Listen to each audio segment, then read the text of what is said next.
432장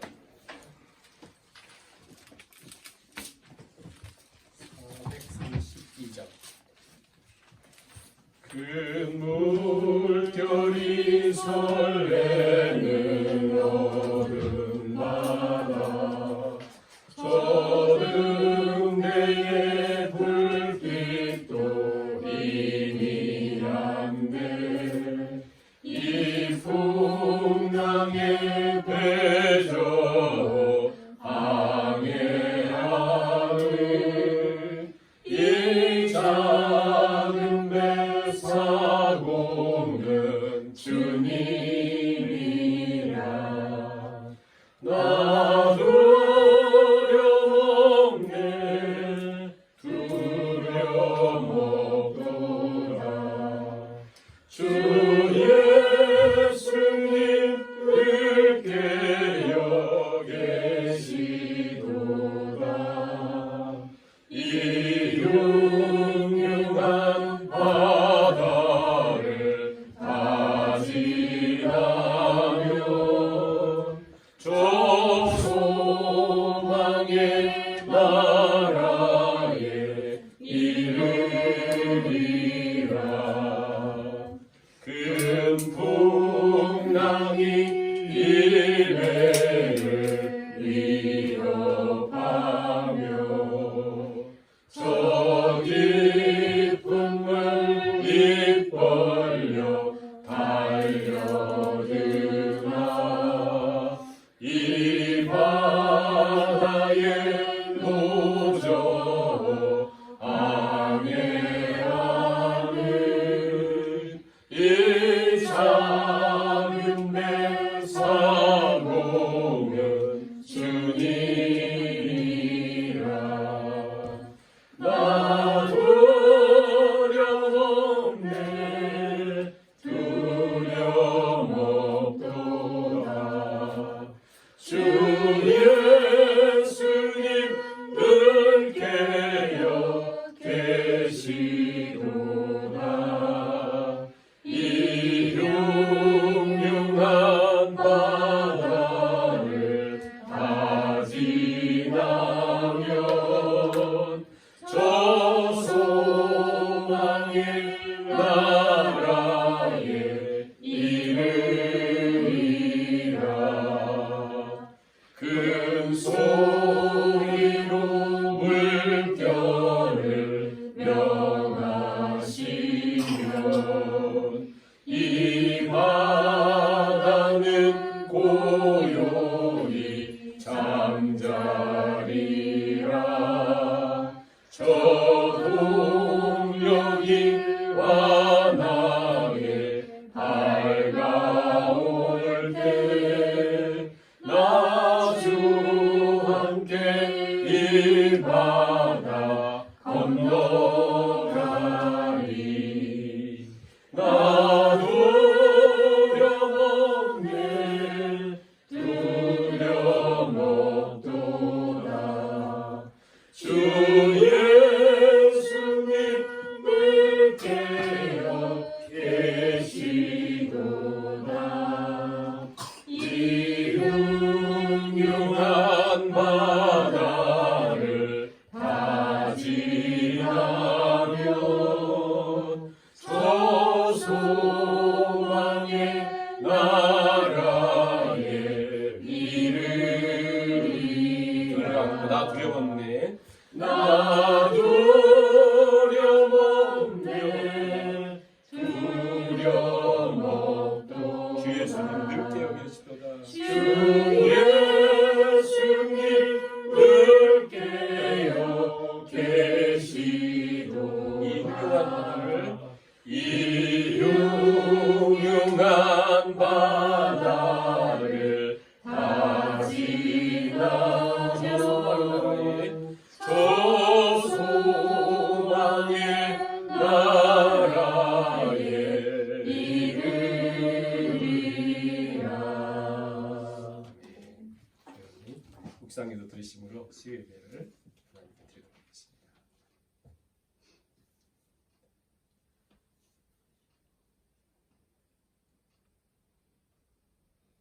여호와께서 하늘에서 굽어보사 모든 인생을 살피시며 곧 그가 거하시는 곳에서 세상의 모든 거민들을 굽어 살피시는도다. 많은 군대로 구원 얻은 왕이 없으며 용사가 힘이 세어도 스스로 구원하지 못하는도다. 여호와는 그를 경외하는 자 곧 그의 인자심을 바라는 자를 살피사 그들의 영혼을 사망에서 건지시며 그들이 굶주릴 때에 그들을 살리시는도다. 우리 영혼이 여호와를 바라며 그는 우리의 도움과 방패시로다. 네. 찬송가 540장 찬양을 읽겠습니다. 주의 음성을 내가 들으니 540. 주의 음성을 내가 들으니 사랑한단 말일세. 믿는 마음으로 주께 가오니 나를 영접하소서. 내가 매일 십자가 앞에 더 가까이 가오니 구세주의 흘린 보배 피로써 나를 정케 하소서. 주여 넓으신 은혜 베푸사 나를 받아주시고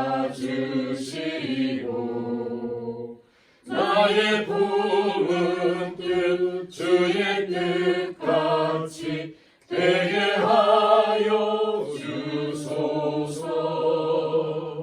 내가 매일 십자가 앞에 더 가까이 가오니 구세주의 흘린 보배 피로써 나를 정케 하소서. 주의 보좌로 나아갈 때에 어찌하니 기쁠까. 주의 얼굴을 항상 배우니 더욱 친근합니다. 내가 매일 십자가 앞에 더 가까이 가오니 구세주의 흘린 보배 피로써 나를 정케 하소서. 우리 구주의 넓은 사랑을 증량할 자 없으며 주가 주시는 참된 기쁨도 헤아릴 수 없도다. 내가 매일 십자가 앞에 더 가까이 가오니 구세주의 흘린 보배 피로써 나를 정케 하소서.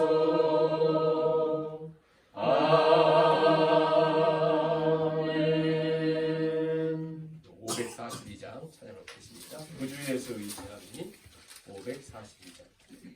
구주 예수 의지하니 심히 기쁜 일일세.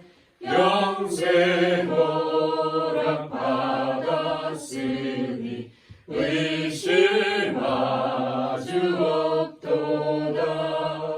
예수 믿는 것은 받은 증거 많도다. 예수 귀한 예수 믿음 더욱 주소서. 구주 예수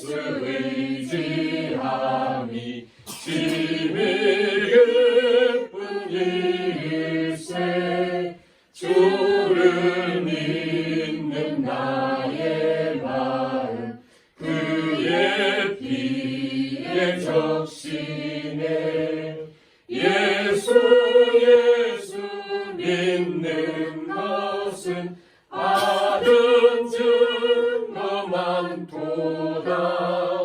예수 예수 귀한 예수 믿음 더욱 주소서.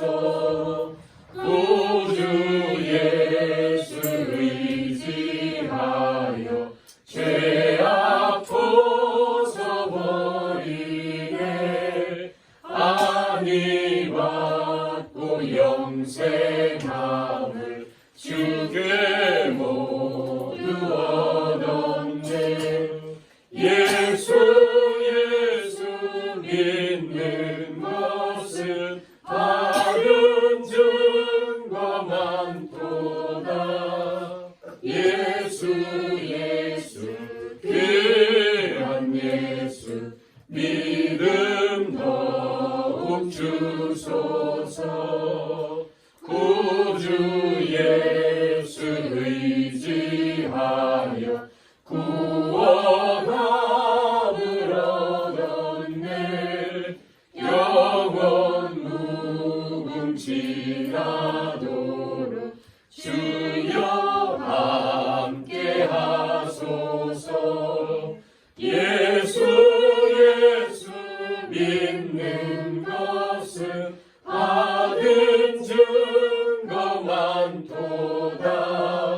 예수 예수 귀한 예수 믿음 더욱 주소서.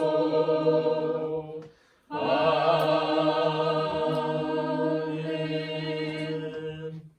사랑의 하나님, 이 저녁에도 우리를 구원하신 하나님을, 또 우리 생명 되신 하나님을 찬양하며 경배하게 하시니 감사드립니다. 참으로 문제 많은 세상에서 우리로 그 문제 속에 망하지 않고 살아갈 수 있게 하시는 유일한 이유는 연약한 우리로 하나님을 바라보게 하시고 하나님을 의지하게 하시며 하나님을 예배하는 엔진을 통해서 우리 인생을 나아가게 하신 하나님, 이 저녁에도 우리 하나님을 예배하며 우리 하나님 바라보며 사모하며 엎드려 주를 바라볼 때 하나님께서 하늘에 예비하신 은혜와 은총을 함께 하사 우리로 하나님이 함께 하시는 그 은혜와 힘으로 이 땅을 믿음으로 승리하며 걸어가는 우리 모든 주의 자녀들 될 수 있도록 주께서 예비하신 은혜와 은총으로 우리를 덧입혀 주시기를 간절히 바라오며, 주께서 오늘도 기록되신 말씀을 통해서 신이 가르쳐 주시고 깨닫게 하시고 들려주시며 우리 심령 속에 잘 박힌 모처럼 하나님의 그 세미한 음성이 새겨져 이 땅을 사는 동안 믿음으로 승리하며 걸어갈 수 있도록 주께 친히 함께해 주실 것을 믿고 감사드리며 예수님의 이름으로 기도하옵나이다. 아멘. 오늘 하나님 말씀은 사도행전 13장 말씀드리겠습니다. 사도행전 13장 1절에서 12절까지,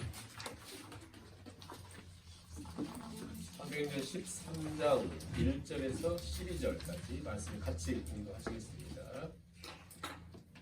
13장 1절에서 12절입니다. 안디옥 교회에 선지자들과 교사들이 있으니 곧 바나바와 미겔라 하는 시몬과 구레네 사람 루디오와 분모왕 헤롯의 조동생 마나엘과 및 사울이라.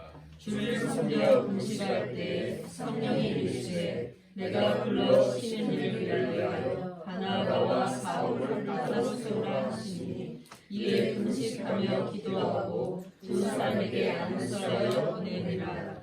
두 사람이 성령의 보내심을 받아 실루리아에 내려가 거기서 배 타고 구브로에 가서 살라기에 이르러 하나님의 말씀을 유대인의 여러 회당에서 전할세 요한을 수용원으로 두었더라. 온 성 가운데로 지나서 바로에 이르러 바이스라 하는 유대인 거짓 선지자의 마술사를 만나니, 그가 총독 서교 바울과 함께 있으니 서교 바울은 지혜 있는 사람이라. 바나바와 사울을 불러 하나님의 말씀을 듣고자 전하더라. 이 마술사 엘루마는 이 이름을 번역하면 마술사라. 그들을 대적하여 총독으로 믿지 못하게 했으니 바울이라고 하는 사울이 성령이 충만하여 그를 주목하고 이르되 모든 거짓과 악행이 가득한 자여 마귀의 자식이요 모든 의의 원수요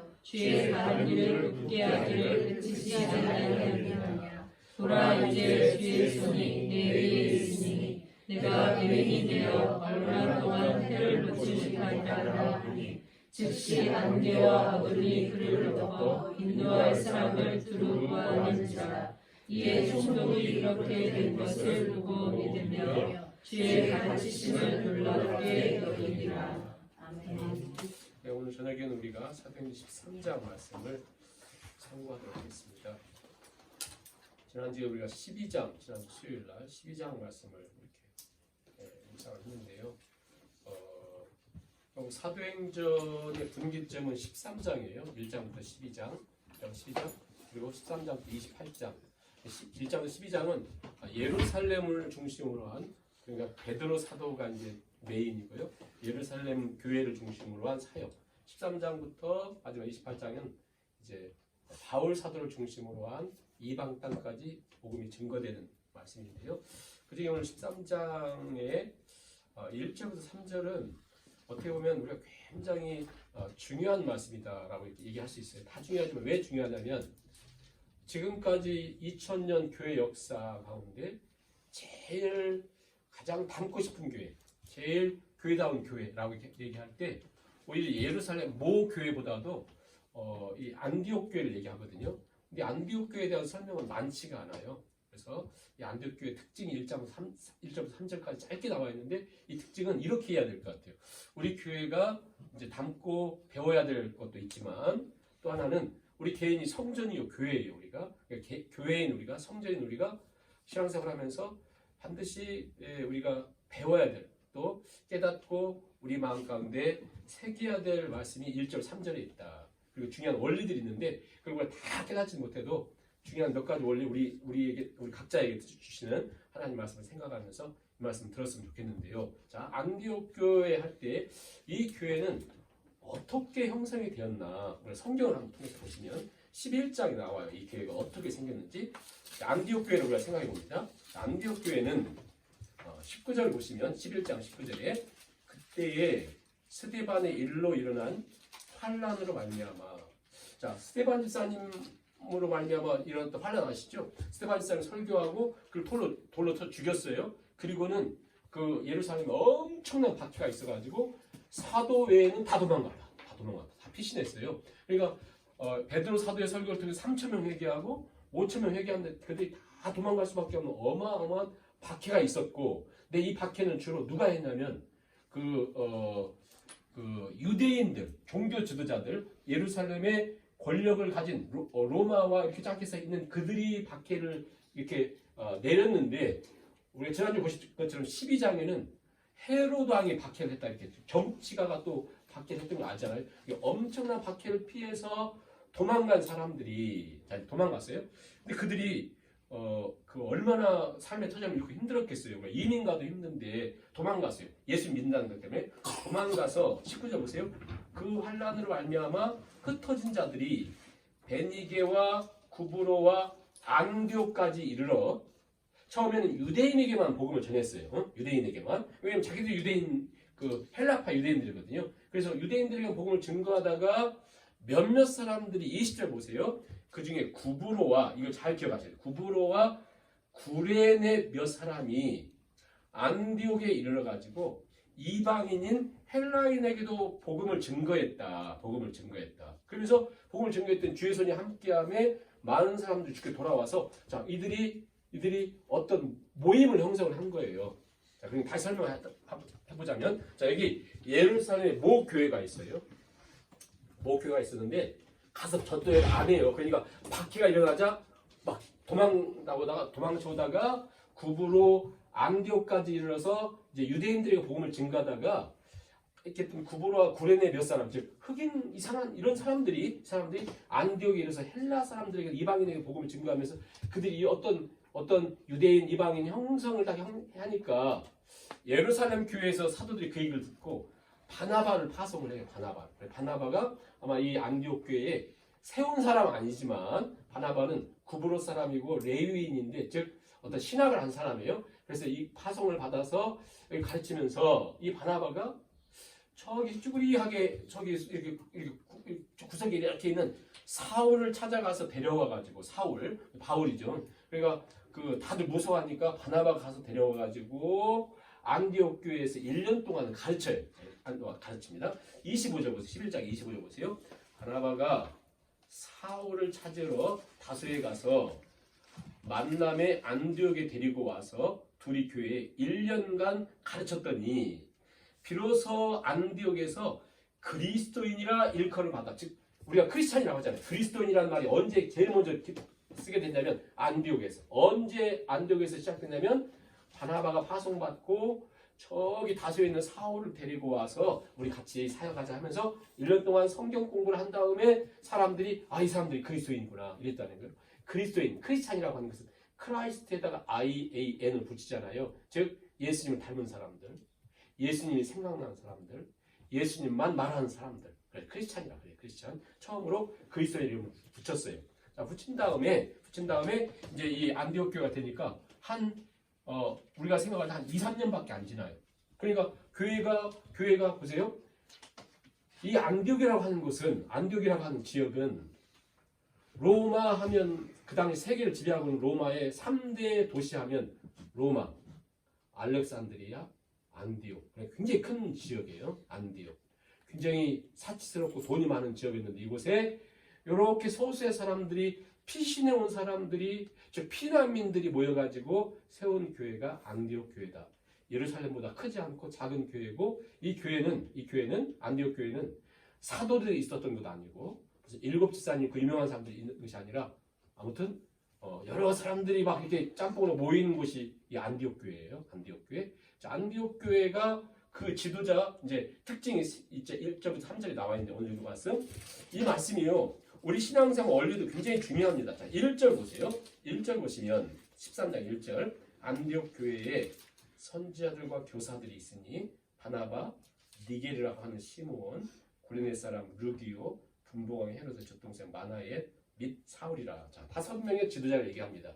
자, 지금 이 안디옥 교회라고 한다면 예루살렘 교회와 비교할 수 없는 작은 교회고 또 그렇게 유명한 사람이 없는 교회인데 이 교회가 지나간 2000년 역사에 온 세상을 바꾼 교회로 안디옥 교회를 얘기하거든요. 예루살렘 교회가 하지 못했던 사역을 안디옥 교회가 하고 그들이 유럽을 바꾸고 전 세계에 영향을 미쳤던 사역을 하는데 그 교회가 그렇게 크지 않은 교회였고 힘이 없는 교회인데 어떻게 이 사역에 그들이 가장 중요하게 쓰임 받았냐. 그리고 어떻게 그들이 이런 일을 감당할 수 있었는가. 딱 보니까 1절에 보니까 5 지도자가 있었다. 자, 5 지도자를 한번 보세요. 바나바 그리고 그 시므온 그 다음에 루기오 마나엔 사울이에요. 자, 유대인들은 이렇게 사람들 5명일 때 이름을 기록할 때는 어떤 순서를 기록하냐면 연장자든지 영향력을 제일 많이 나타내는 사람이든지 아니면 뭔가 높은 위치에 있는 사람이든지 하거든요. 그러니까 뭔가 아무튼 1번부터 5번까지가 있어요. 자, 바나바 보세요. 바나바. 제일 먼저 바나바를 얘기해요. 바나바는 누가복음에서 사도행전에서 누가가 기록하잖아요. 누가복음 사도행전 기록하면서 착한 사람 딱 한 번 나와요. 착한 사람 한 번. 바나바는 착하다. 그만큼 착해요. 바나바는 구브로 출신인데 섬이에요. 구브로. 우리 이따 보시겠지만 구브로 섬이 출신인데 그는 레위인이었고 부자였어요. 그런데 초대교회 예루살렘 교회가 힘들고 어려울 때 자기의 전 재산을 팔아서 사도들 앞에 다 내놓을 정도로 굉장히 헌신된 사람이죠. 거기다가 이 바나바는 예를 들어서 바나바서라고 하는 성경은 없어요. 외경은 있어요. 외경. 그러니까 우리가 성경을 받지 않는 그 외경은 있는데 우리 성경에는 없어요. 근데 이 바나바는 자기 성경도 기록하지 못하고 뭐 어떻게 우리가 사도 바울처럼 알아주지는 않지만 바나바는 착한 사람은 어느 정도 위대한 사람이냐면 자기 걸 그렇게 할 정도죠. 그 다음에 아무도 받아주지 않는 사울을 자기가 일부러 찾아가서 사울을 이렇게 이끌어준 사람이 바나바예요. 바나바. 그 다음에 그 마가를 1차 선교에 데려가거든요. 데려갔는데 이 마가복음을 기록한 마가예요. 여기 요한이라고 기록된 마가 요한이거든요. 이 마가가 같이 이제 이 두 사람 바나바와 사울이 1차 선교 하는데 따라왔거든요. 따라갔다가 힘드니까 도망갔어요. 중간에 도망가니까 2차 선교 갈 때 바울과 바나바 그래 같이 우리가 1차 선교했던 곳을 다시 한번 가자고 할 때 이 바나바가 이 마가 데려가야지 그랬더니 이 사울인 바울이 있다가 뭐라고 하냐면 안 됩니다. 안 됩니다. 이 마가는 절대 안 됩니다. 그러니까 바나바 데려가자. 사도 바울이 있다가 안 됩니다. 1차 선교에다 얼마나 상처받았는지 몰라. 그 사람 절대 안 돼요. 그랬더니 바나바 데려가야 된다. 그랬더니 사도 바울 절대 안 된다. 그래가지고 성경에 둘이 굉장히 심하게 다투고 그 뒤부터 만나지도 않아요. 그런데 보세요. 이 마가는 1차 선교에 잠깐 갔다가 실패하고 많은 사람을 바나바가 끌어안아가지고 결국 어떤 사람이 되냐면 마가복음을 기록한 그 사람이 되도록 회복을 시켜주잖아요. 이 바나바는 자기 이름으로 성경 쓴 거 없고 남에게 뭐 이렇게 없지만 그는 사도 바울을 바울에게 이렇게 껴안은 사람이고 그래서 이 바나바의 원래 이름은 요셉이에요. 요셉. 그의 별명이 바나바예요. 왜? 사도들이 그를 보니까 이 사람 바나바다. 원래 바라고 하는 것은 바는 아들이에요. 이 히브리 개념은 아들 바. 그래서 디메오의 아들 바디메오. 응? 나중에 이따가 또 나오잖아요. 전도할 때 1차 선교에 바는 아들이 아들. 예수의 아들이라 해가지고 구원자의 아들이라 그 마술사가 있거든요. 그러니까 바요나 시모나 요한의 아들 시모나 이 바는 아들이에요. 그러니까 이 바나바는 위로의 아들, 사랑의 아들 이런 뜻을 갖고 있는데 이렇게 다 회복해서 성경 14권을 기록한 사도 바울을 회복하게 한 사람이고 마가를 회복하게 한 사람 바나바. 너무 길어지면 아무튼 바나바. 그 다음에 두 번째 누구냐면 니게르라고 하는 시므온. 이게 이제 보통 사람들은 아마 이 학자들은 아마도 그 예수님 십자가 치실 때 억지로 십자가 친 사람이 있죠. 배우고 한 사람, 구레네 시몬. 아마 이 사람일 가능성이 있겠다. 그렇게 하는데 아무튼 이분이 지도자가 되고 또 니게르라고 하는 것은 니그로라고 하는 말 거기 나온 거거든요. 그러니까 흑인이다. 자, 여기 유대인이에요. 흑인입니다. 유대인들은 바나바, 유대인들은 그 당시 절대 이방인과 상종을 하지 않아요. 헬라파 히브리인들은 외국에 좀 살았으니까 조금 이해하지만 정통 유대인들은 절대 이방인들 받아주지 않는. 특히 흑인들은 어떻게 이해를 했냐면 지금도 보세요. 흑백 갈등 때문에 얼마나 많은 일들이 있어요. 근데 벌써 그 당시는 이 흑인들을 사람 취급하지 않거든요. 그래서 지옥의 땔감이라 그렇게 할 정도로 이방인 흑인 받아주지 않는데 지도자가 됐다? 이거 엄청나거든요. 근데 이 지도자가 시므온만이 아니라 또 누구도 있냐면 구레네 사람 루기오라고 하는 사람마저도 지도자가 돼요. 이 두 사람 앞으로 이름도 안 나와요. 없어요. 그러니까 거의 무명의 사람들을 이렇게 키워서 지도자를 세웠거든요. 신앙의 연륜도 많지 않은데 지도자를 세웠다. 세 번째 사람은 마나엔. 저 헤롯의 젖동생. 지난주 우리가 헤롯에 대해 배웠죠. 자, 헤롯. 자, 예수님 당시 2살 아래 아이들 다 죽인 헤롯을 누구라 그래요? 헤롯 대왕. 그 헤롯 대왕의 아들들이 있어요. 이 중에 요 아들, 첫째 아들은 잘 안 나와요, 성경에. 근데 그 다음 아들이 헤롯 안티파스라고 해가지고, 헤롯 안티파스. 이 사람이 세례 요한의 목을 자른 사람이에요. 요 아들이 지금 이 마나엔과 그 유모의 같은 젖을 먹고 자란 브라더예요. 한 배에서 나오는지 모르겠지만 그렇게 했던 그 사람이 자기 다른 형제는 세례 요한의 목을 자르고 예수님을 신문한 사람인데 이 사람은 안디옥 교회의 지도자가 돼요. 지도자가 헤롯은 그 당시 뭐 땅땅거리며 살았지만 그냥 가장 비참한 인물을 되고 이 사람은 어떤 계기가 된지 모르겠지만 예수님 만나게 되고 안디옥 교회의 지도자가 되었다. 마나엔. 세 번째는 사도 바울. 뭐 더 얘기할 거 없겠죠. 사울. 예수님 막 박해했던 사람이 예수님 만나서 지도자가 되었다. 5명. 자, 이 5명이 어떻게 한 사람이라 보세요. 이 5명. 자, 바나바, 니게르라고 하는 시므온, 구레네 사람 루기오, 헤롯의 젖동생 마나엔, 그 다음에 예수님 믿는 사람 핍박하고 죽이려고 했던 정통 유대인이면서 바리새인이면서 히브리인이면서 로마 시민권을 가졌던 사도 바울. 자, 5명 보세요. 한 사람도 공통점이 없어요. 그래서 인종, 신분, 무슨 뭐 경험, 나이 뭐 하나도 공통점 5명이 어떻게 세계의 판도를 바꿀 수 있는 안디옥 교회의 그 교회의 지도자가 되어서 이 교회를 이끌어갈 수 있었을까? 자, 여기서 우리는 뭐 계산할 거 없이 성경에 보면 딱 2절에 나왔어요. 2절. 자, 2절 가만히 봅니다. 어떻게 그들이 이렇게 엄청난 역할을 감당할 수 있었을까? 2절 같이 한번 읽어볼까요? 주를 섬겨 금식할 때에 성령이 이르시되 내가 불러 시키는 일을 위하여 바나바와 사울을 따로 세우라 하시니. 자, 보세요. 성경 간단하게 나와 있습니다. 주를 섬겨 금식할 때에 이렇게 나왔어요. 주를 섬겨 금식한다. 주를 섬긴다고 하는 이 말이요. 사람을 에게로 하는데 사람을 섬길 때는 이게 봉사고 구제인데요. 이게 하나님을 섬긴다는 게 예배. 그래서 영어 성경에 보면 while they are worshiping the Lord 이렇게 하거든요. 그들이 우리 주님을 예배할 때에 fasting, 금식하면서 예배했다.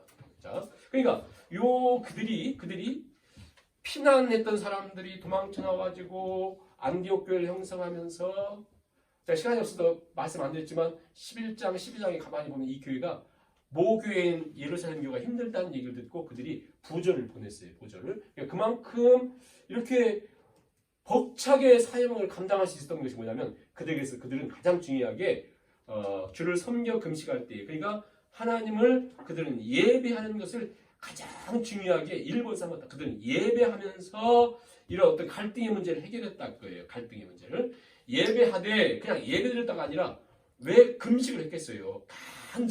간절히 하나님을 예배했다고 한 표현을 금식했다. 왜 그들은 예배하면 예배했지 금식까지 했을까? 그만큼 하나님에 대한 어떤 간절함. 자, 오늘 우리가 예배를 드리러 왔어요. 여러분 정말 많은 사람들이 예배를 드렸는데 못 왔는데 여러분 얼마나 훌륭하고 위대해요. 근데 중요한 건 뭐냐면 우리가 하나님 예배할 때 어떤 마음과 우리가 나와 하나님 사이에서 어떤 마음과 어떤 생각을 가지고 우리는 하나님 예배하는가. 자, 안디옥 교회는 어떻게 했냐면 그들은 금식하면서 예배했다. 그만큼 하나님의 인도하심을 받고, 왜 우리 교회를 생각해보니까 안디옥 교회를 생각해보니까 자, 지도자들만 봐도 또 우리 구성원들 봐도 다 피난 온 사람들, 여러분 피난 온 사람들은요 이게 진짜 삶이 안정이 안 되잖아요.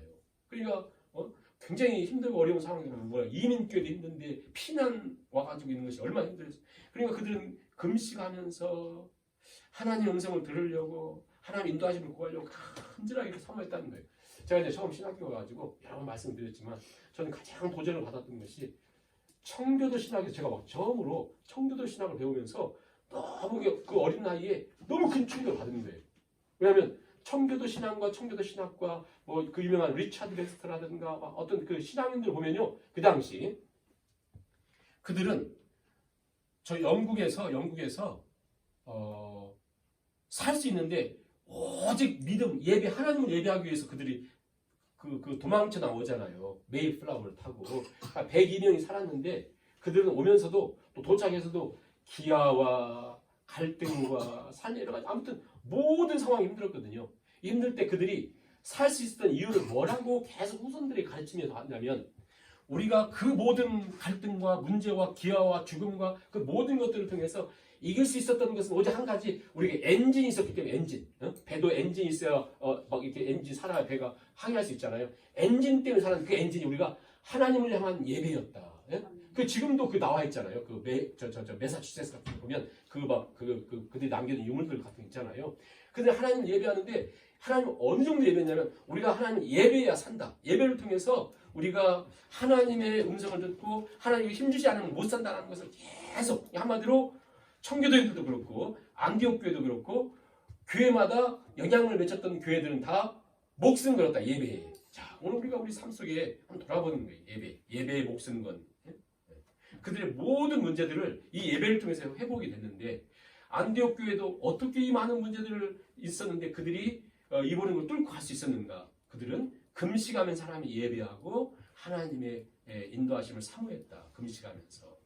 우리가 금식하지 않아도 우리 하나님을 예배함에 다시 한번 우리 마음을 다 한번 생각하면서, 먼저 한인 교회도 우리가 예루살렘 교회처럼 그렇게 뭐 화려한 교회는 아니고 이렇게 하지만 우리가 정말 우리 소수의 사람들이라도 간절히 하나님을 예배하는 예배 엔진이 있어야 우리는 살 수 있다. 예?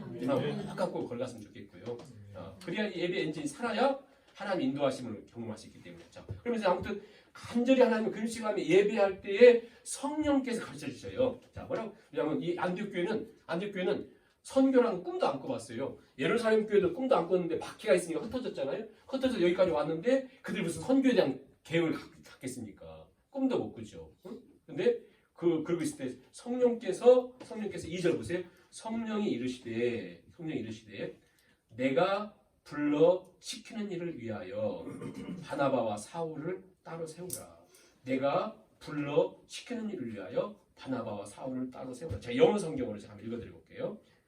이거 영어 성경이 그 헬라어 그 원어를 그대로 번역을 했는데요. Separate me 그래요. 하나님이 성령께서 Separate me, Barnabas and Saul for the work whereunto I have called them. 무슨 말이냐면 성령께서 바나바와 사울을 구별하면서 어떻게 구별하면요? 제일 먼저 나를 세퍼레이트 하라는 거예요. 그러니까 하나님이 바나바와 사울을 나와 함께 세퍼레이트 해라. 이 말은 뭐냐면 하나님이 어떤 일 시키는 데 있어서 가장 중요한 걸 뭐라고 말씀하시냐면 성령께서 하나님과 바울과 사울이 같이 교제하고 싶다. 그들이 이렇게. 그러니까 선교하고 구제하고 봉사하고 이런 것보다도 제일 먼저 하나님 뭘 원하시냐면 나와 그러니까 하나님과 우리 즉 구원받은 우리가 같이 교제하고 같이 만나고 같이 함께 살아가는 것을 하나님 제일 먼저 원하시는 거예요. 이게 성경에 왜 중요한 원리냐면 마가복음 4장에 보면 예수님이 12제자를 불러요. 12제자. 그럼 12제자 부르실 때 왜 불렀어요? 자, 12를 세우사 하나님 불러 세우사 저들로 제일 먼저 예수님이 어떻게 했어요? 나와 함께하며 그리고 그들을 보내서 전도의 일을 하게 한다. 그러니까 가장 중요한 사역은 뭐냐면요. 먼저 하나님과 함께 교제하고 하나님과 함께 살아가고 주님과 함께 걸어가는 것을 위해서 12제자도 불렀거든요. 그래서 12제자는 사도라 해가지고 12사도는 절대 누구가 범접할 수 없는 귀한 존재들인데 가장 왜 그들이 귀합니까? 주님과 함께 살아가는. 여러분 왜 귀해요? 주님과 함께 살아가니까. 네? 이게 굉장히 중요하다는 거예요. 그렇게 불렀다. 자, 우리가 이 사도들이라고 할 때 영어로 우리가 어파슬 그러잖아요. 어퍼슬 하잖아요. 이게 왜냐면 헬라에서 왔어요. 아포스톨로스. 아포스톨로가 무슨 말이냐면 보낸다 이 뜻이거든요. 그러니까 사도도 그렇고 이 12제자 이 두 바나바와 사울도 마찬가지고 선교로 보내려고 불렀잖아요. 그런데 자 보내서 사역하고 하는 것보다 중요한 건 뭐냐면 주님이 먼저 그들을 separate me and Barnabas and 사울이거든요. 그러니까 바나바와 사울을 구별해서 나와 함께 먼저 12제자를 구별해서 나와 함께. 자, 우리 삶 속에도 가장 중요한 것은 우리가 주님과 함께 교제하고 주님과 함께 살아가는 것이 가장 먼저 중요하다. 이게 없이요. 만약에 큰일하고 나가서 막 선교하고 전도하고 하는데 이러면요 뭐하냐면 나중에 예수님 말하면 나도 모르는데 그러잖아요. 근데 우리가 주님의 이름으로 귀신도 쫓아내고 선지자들도 하고 엄청난 일을 했는데 예수님이 나 모르는데 그러잖아요. 왜? 주님과 함께한 게 없어요. 그러면서 나중에 말세에 그 이단들이 나타나고 하는데 그들이 막 불러일으키고 뭐도 한다고 하잖아요. 그런데 그들은 주님이 없는 거잖아요. 주님이 없으니. 주님과 함께 하는 것이 제일 중요하다. 자 보세요. 이 안디옥 교회의 굉장히 중요한 특징이 다소 이상하게 아릇한 지도자들이 있는데 그들이 하나 돼서 이 엄청난 세계 역사를 변화시키는 이 사역을 감당할 수 있었던 것은 먼저 하나님께 패스팅, 금식하면서 간절히 예배했다. 그만큼 간절히 예배를 통해서 그 엔진이 살아서 걸어갈 수 있었는데 그러자 성령께서 말씀해 주셔요. 자, 근데 이제 문제는 뭐냐면 성령께서 만일 이 5명 중에 자 여기 루기오와 시므온 보내자 하면 다 있다. 예 하겠어요. 근데 지금 누구냐면 잘 아시는 것처럼 바나바와 사울은 안 돼요. 자, 이 둘이 없으면 이 셋이 보세요. 셋이 어떻게? 이 둘이 없으면 이 둘이 거의 뭐 전부인데 이분들은 한 번도 등장도 안 하는 사람들이거든요. 그런데 이 둘을 딱 택해가지고 보내라는 거예요. 둘을 택해서 이 셋을 남겨두고 그러면 만약 우리한테 그런 성령의 음식이 막 예배드리다 왔다 그러면 어떻게 하겠어요? 모여가지고 그건 안 됩니다. 그건 절대 안 됩니다. 지금 우리 상황이 지금 우리 현실이 우리 다 바나바 보고 사울 보고 그들이 1년 동안 가르쳐가지고 크리스찬 이름도 붙이고 자 그들 때문에 우리가 교회가 있는데 둘 보내요? 그건 말도 안 돼요. 그건 절대 안 돼요. 내 목에 칼이 들어도 그건 안 돼. 이럴 거 아니에요 우리가 우리 회의하면서 이건 절대 안 됩니다. 내 생각이 이게 안 됩니다. 우리 경험에 비춰봐도 우리가 배워온 바로는 우리가 어릴 때부터 쭉 신앙생활하는데 그것만큼 절대 안 돼. 이럴 거예요. 그런데 어떻게 그들이 결정하냐면 자, 이게 불렀어요. 그랬더니 3절 보세요. 이에 금식하며 기도하고 두 사람이 안수하여 보내니라 이래요. 이게 안디옥 교회 전부 이게 설명한 거거든요. 자, 이렇게 딱 성령님이 말씀하니까 도무지 감당할 수 없는 내용이거든요. 그럼 다시 금식하면서 왜 금식했을까요? 하나님 두 사람 바꿔주세요. 다른 사람으로 저 마나엔과 저 루기오 아니면 시몬으로 바꿔주세요. 이렇게 하지 않고 하나님 우리가 솔직히 감당할 힘이 없습니다.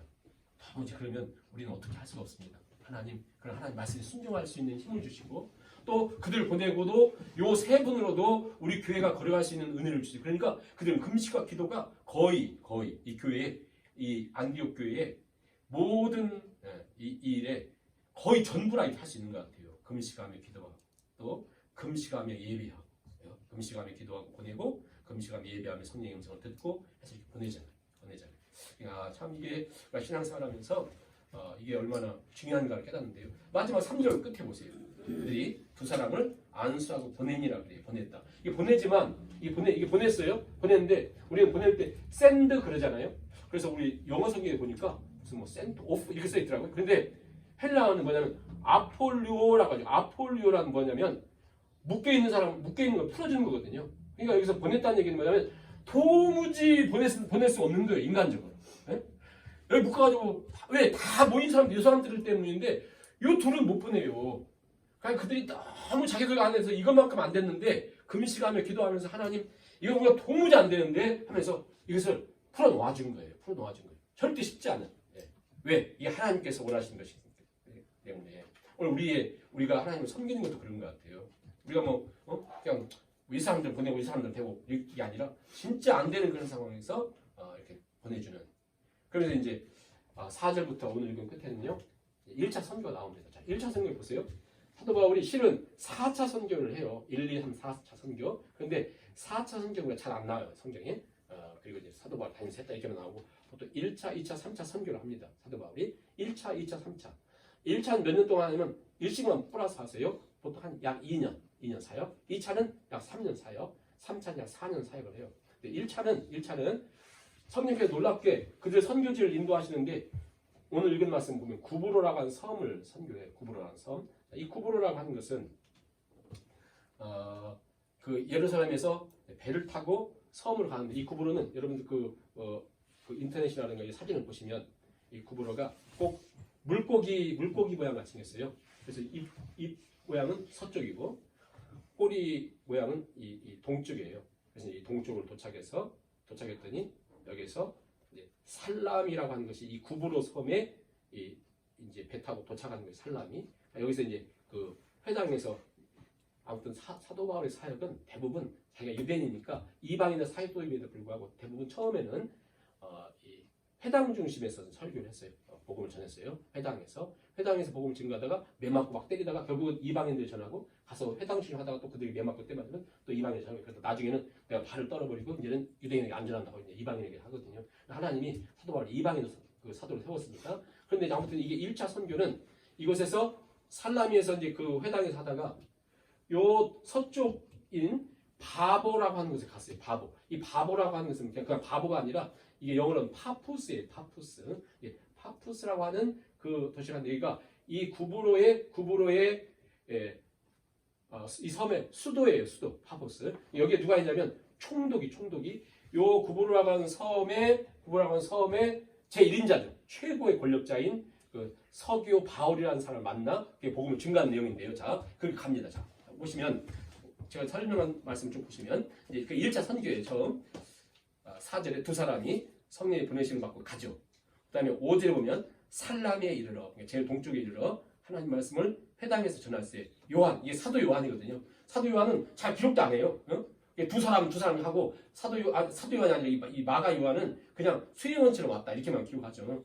그리고 저 13절 보세요. 이제 다음에 뭐 볼 수 있으면 보는데 오늘 아니고 13절 보시면 바울과 동행한 사람들이 바보에서 뺐다고 담빌리 보가에 이르니 요한은 마가 요한이 마가 그냥 도망가 버렸어요. 예루살렘 도망가 버렸거든요. 아무튼 그렇게 이제 오면서 이제 이 살라미에서 이 바보 가서 이러는 여기에 총독인 최고의 로마가 보낸 원로원에서 보낸 최고의 권력자인 이 서기오 바울이 굉장히 지혜로운 사람이에요.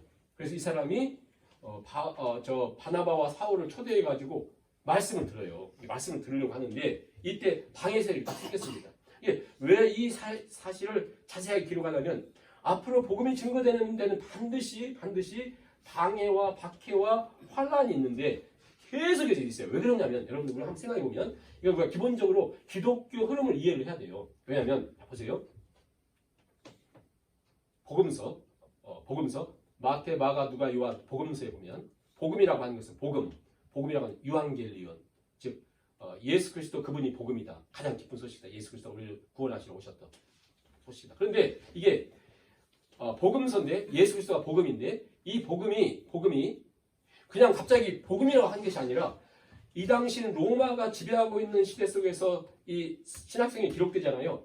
이때 모두가 복음을 어떻게 이해하고 있냐면 유한겔론이라는 소식은 마치 우리가 그 마라톤 나올 때 막 달려가지고 기쁜 소식을 전해준 것처럼 이때 유한겔론은 로마가 전쟁에서 이겼을 때 로마 황제가 자기 생일에 가지고 무슨 축제날에서 백성들에게 1불씩이라도 준다고 할 때 이게 이제 그들의 복음이었어요. 유한겔리온 그랬어요. 근데 갑자기 이 복음이 사도들이 나타나가지고 또 제자들이 나타나가지고 계속해서 준 것이 뭐냐면 그게 복음이 아니고 자 이게 복음이라고 믿고 다 살았는데 갑자기 신학 속에 아무것도 아닌 사람들이 나타나가지고 아무 힘도 없는 사람이 나타나가지고 뭐라고 하냐면 그게 복음이 아니고 예수 그리스도 십자가에 죽고 부활하시고 승천하신 그분이 우리의 복음이다 하니까 이게 당연히 갈등과 박해가 있지 않겠어요. 이들이 힘이 있는데 당연히 가만히 있겠어요? 그리고 자 예수님 보세요. 복음서에 보면 예수님이 내가 성전이다. 그리고 성전 헐어버려라 3일 만에 헐었더니 신성모독을 죽이잖아요. 자 그러면 이 당시 성전이 뽀얗이 있고 헤롯이 지은 성전이 그 어마어마한 성전 속에 제사를 드리면서 그게 자기 인생의 전부라고 생각하며 사는 사람들에게 성전이 우리의 희망이고 전부다 했던 그들에게 갑자기 제자들과 예수님 나타나가지고 내가 성전이야 헐어봐 아무것도 안 읽어보니까 이게요 당연히 엄청난 박해가 있지 않겠어요. 응? 기존 질서와 기존 세계의 흐름인 여기에 아무것도 아닌 아무 도움도 안 되는 기독교가 나타나고 이렇게 하니까 계속 박해가 있는 거거든요. 힘든 일이. 그러니까 결국 그게 지금까지 오고 있어요. 계속해서. 아무튼 우리가 여러분도 예수님 믿는다는 것은 이 세상 질문과 질서 속에서 한국 매스컴도 보세요. 다 무슨 막 개독교를 하고 막 그렇게 하지 않습니까? 왜냐면 이것은 어제 오늘만의 문제가 아니라 2000년 역사 속에 계속 이렇게 해왔어요. 그러므로 우리 예수님 믿는다는 것은 쉽지가 않아요. 계속 박해가 있고 힘든 일이 있고 이렇게 있어요. 자, 그렇게 있는 것처럼 처음 전도를 갔는데 성령이 민도에서 갔는데 마침 서기오 바울이라는 사람이 굉장히 지혜로워서 나도 그 말씀 좀 듣고 싶네 이렇게 되니까 지금까지 구브로 섬에서 최고의 권력자인 서기오 바울을 뒤에서 조종하는 사람이 있었어요. 뒤에 조종하는 사람이 이 사람이 누구냐면 바예수라고 아까 얘기했던 예수의 아들 그러니까 구원자의 아들 이렇게 이름을 붙여놓고는 바예수. 그리고 이 사람이 마술사예요. 마술사란 지금처럼 무슨 매직하고 이런 게 아니라 그 당시 천문학, 의학, 논리학 이 모든 걸 선유한 굉장히 지혜로운 사람을 마술사라 했었거든요. 이 사람이 요 바예수가 최고의 권력자인 서기오 바울을 조종을 했어요. 가만히 보세요. 이게요. 어디든지 이게 일치합니다. 우리 한국에도 마찬가지고 하다못해 아무튼 뭐 봤나 보세요. 정치가들이 뭐가 되면 항상 무당이나 뭐 찾아갑니다. 항상 보세요. 막 이상한 거 하고 그러죠. 자, 이 서기오 바울이 최고 권력자로서 이걸 지배하고 있었는데 자기가 지배하고 통치하고 있었는데 요 사람의 모든 것을 관리하고 있는 사람이 바로 서기오 바울을 관리하는 사람이 바예수라는 사람이 마술사인데 다 관리하고 있다가 갑자기 사울과 바나바를 초대해서 설교를 듣는다고 하니까 요 사람이 막 반대하는 거예요. 엄청난 반대를 하죠. 반대를 하는데 지금 바나바와 사울은 입장이 지금 아무런 힘이 없어요. 세상적으로. 그래서 이제 구브로에 왔으니까 최고의 권력가와 또 그 옆에서 그의 멘토인 사람에게 잘 보여야 되잖아요. 그러면 좋은 말 해야 되는데 사도 바울 보세요. 자, 이 내용이 이제부터 사울이라는 이름을 없애고 바울이 됩니다.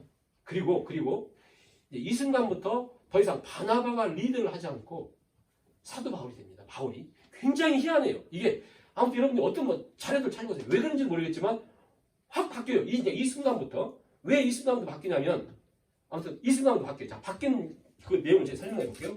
계속해서 사울은 아무것도 아니었어요. 그래서 그냥 그대로 사울을 하겠습니다. 11장 보세요. 11장 보시면 아까 말씀드린 것처럼 22절에 바나바가 안디옥까지 가서 이제 한 다음에 25절에 사울을 찾아서 다수에서 데려오죠. 그 다음에 11장 30절 보세요. 바나바와 사울의 손으로. 바나바와 사울이에요. 항상 앞에 써요. 바나바가. 그리고 바울이라고 쓰지 않고 사울이에요. 사울 아직까지. 사람들이 인정을 하지 않아요. 바나바와 사울입니다. 그리고 12장 끝에 보세요. 12장 끝에 보시면 바나바와 사울이, 그렇죠? 바나바와 사울이에요. 바나바와 사울 여전히. 그리고 오늘 13장 2절 보세요. 2절 보시면 바나바와 사울을 따로 세우라. 성령님도 그래요. 바나바와 사울이에요. 그런데 요 구브로 섬에서 바보라고 한 지역에서 이 사울이 갑자기 9절 보세요. 9절 오늘 말씀 9절 보세요. 바울이라고 하는 사울이 아직도 사울이에요.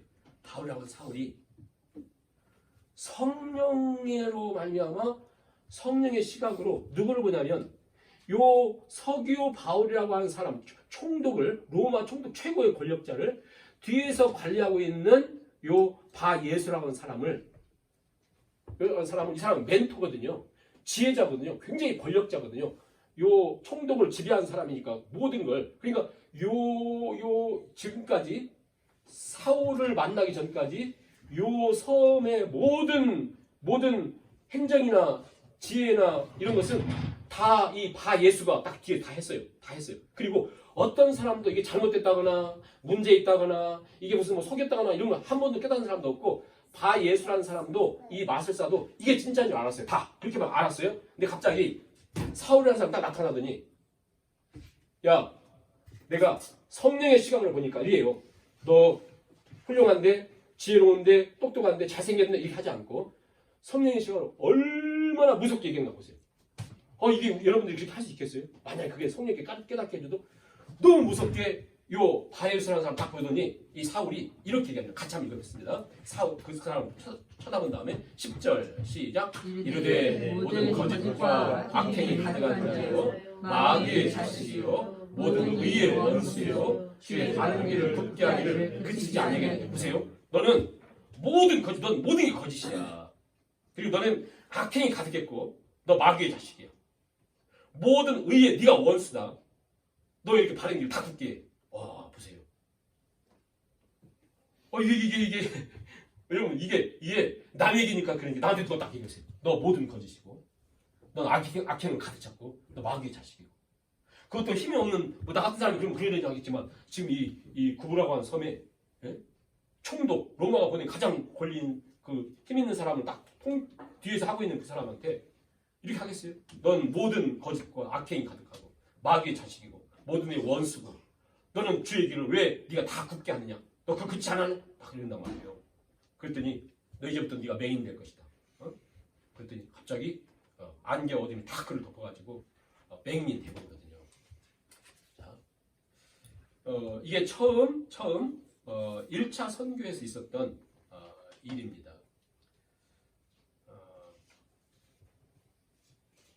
어떻게 보면 이 바예수 또 다른 이름으로 엘루마라고 하는 이 사람은 당대 모든 학문을 배운 지식인이었거든요.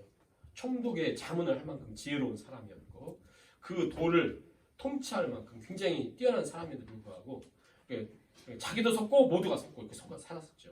그런데 이 사울이 딱 그 모든 것을 이렇게 드러냅니다. 드러내고 이제 딱 나오면서 여기서 그렇게 딱 전하고 나오잖아요. 나오면서 이제 사울이 없어졌어요. 야부터 사울이라는 이름 없습니다.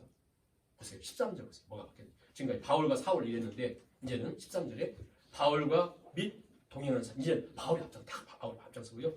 바나바는 이름들이 없어요. 원래 바나바의 겸손이죠. 그래서 아무튼 바나바는 이렇게 바울을 딱 하고 그 다음에 나무 다바자 동행하는 사람들이에요. 이게 뭐냐면 지금 1차 선교를 하면서 뭘 보여주냐면 결국 하나님 나라는 진짜 하나님 그분에 대한 정확한 고백과 믿음과 신뢰를 통해서 그분을 진짜 의지하는 걸 통해서 거기에 영향이 있는 것이고 안디옥 교회도 마찬가지고 그 교회 파송된 사람도 마찬가지고 누구든지 그 일이 진짜 능력이 그 힘이다. 그 일을 통해서 이게 1차 선교를 통해서 우리가 보여주고 있습니다.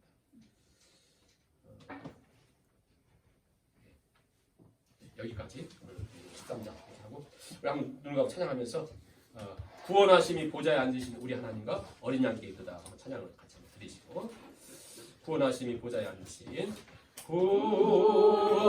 구원하심이 보좌에 앉으신 우리 하나님과 어린 양께 있도다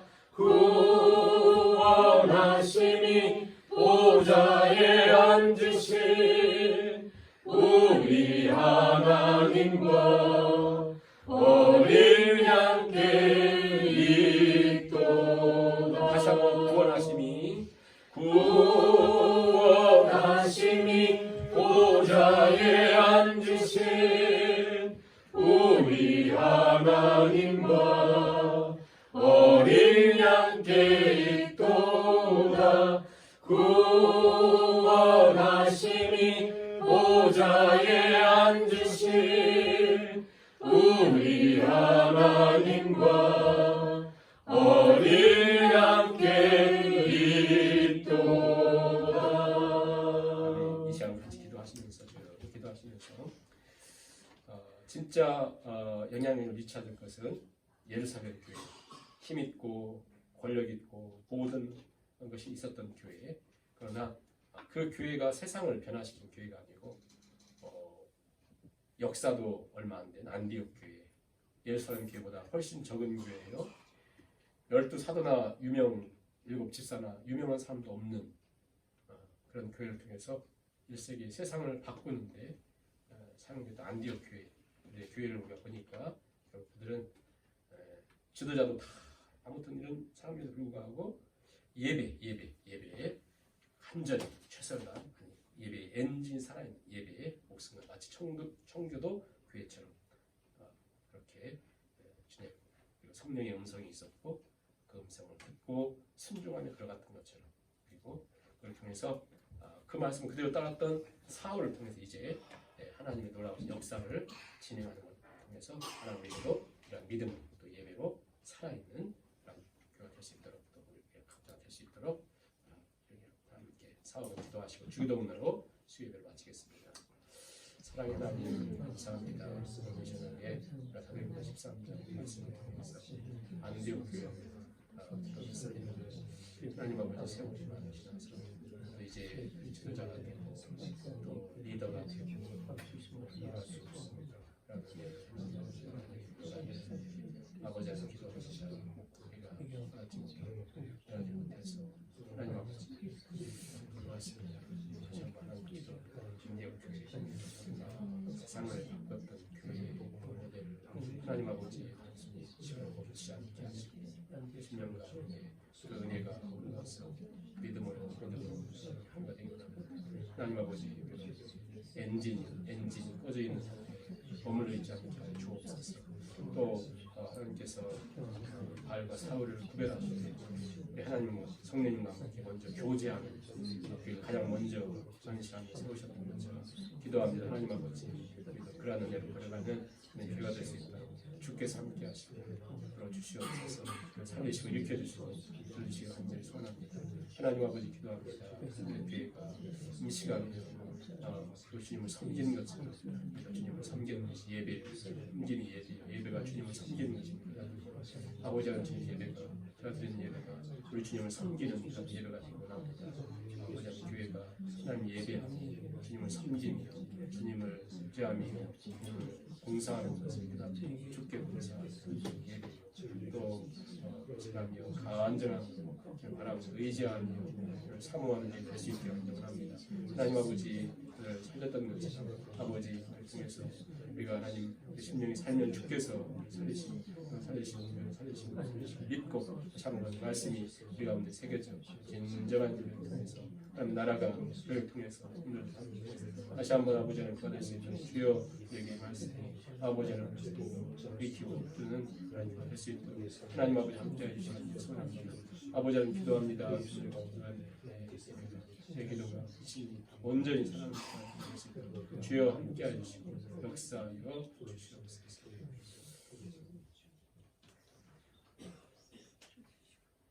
하늘에 계신 우리 아버지여, 이름이 거룩히 여김을 받으시오며 나라 임하옵시며 뜻하늘에서 이루어진 것 같이 땅에서도 이루어지이다. 오늘 우리에게 일용할 양식을 주옵시고 우리가 우리에게 죄 지은 자를 사하여 준 것 같이 우리 죄를 사하여 주시고 우리를 시험에 들게 하지 마시고 다만 악에서 구하옵소서. 이게 나라와 권세와 영광이 아버지께 영원히 있사옵나이다. 아멘.